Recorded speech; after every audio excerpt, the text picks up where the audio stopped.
I've been trying to start a program through the wellness community called Cancer Companions, where people who are a year or more out of treatment are hooked up with somebody who's just starting, who's just being diagnosed, sort of as a big sister, big brother program. And it's not just for breast cancer, it's for all kinds of cancer. Because as I told you in the beginning, I felt like I wanted to get that information from somebody who'd been through the experience. I didn't want to read books, look on the computer. I wanted it, from the source. So we're trying to start that community service through the wellness center, or through the wellness community, and we hope that that program takes off and that people take advantage of this great situation.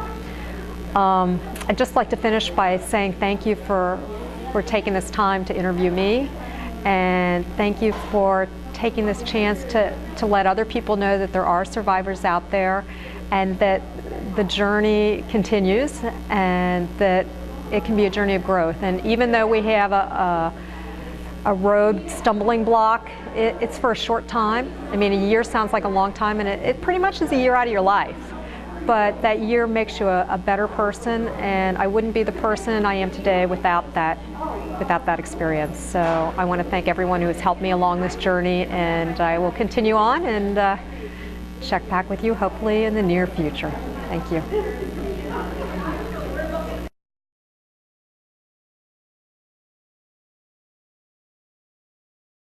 My journey, it started in 2007, and I remember I went just for a routine physical. It was in September, and I've always been healthy, eating good food, worked out, so just routine physical, no big deal. And I remember the doctor was feeling around on my breast, and she said, "I feel a lump," and I thought, I don't know what she's talking about.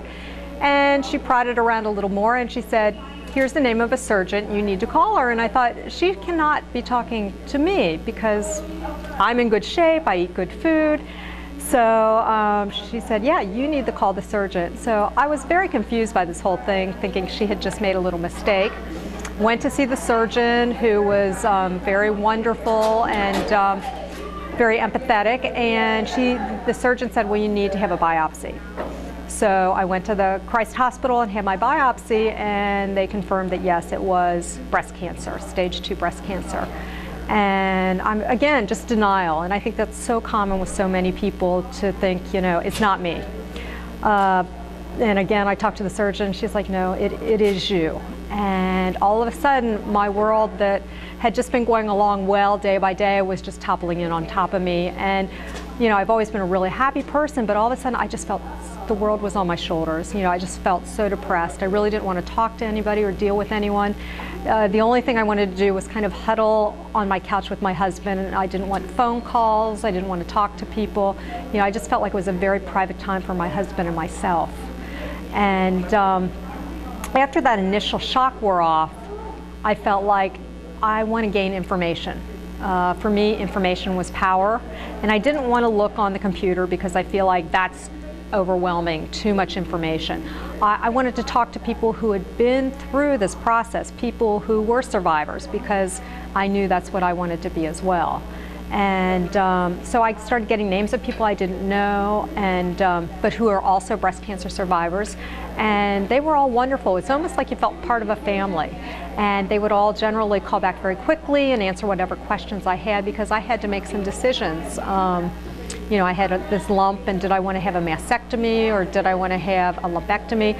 All kinds of things, all kinds of words I'd never heard before. It was almost like opening a dictionary with a totally new vocabulary overnight. And then there was talk of chemo and radiation, and I mean, these things were totally foreign to me. And these were things that I envisioned people who didn't take care of themselves had to endure, but not someone like myself, again, who was always what I considered a healthy person.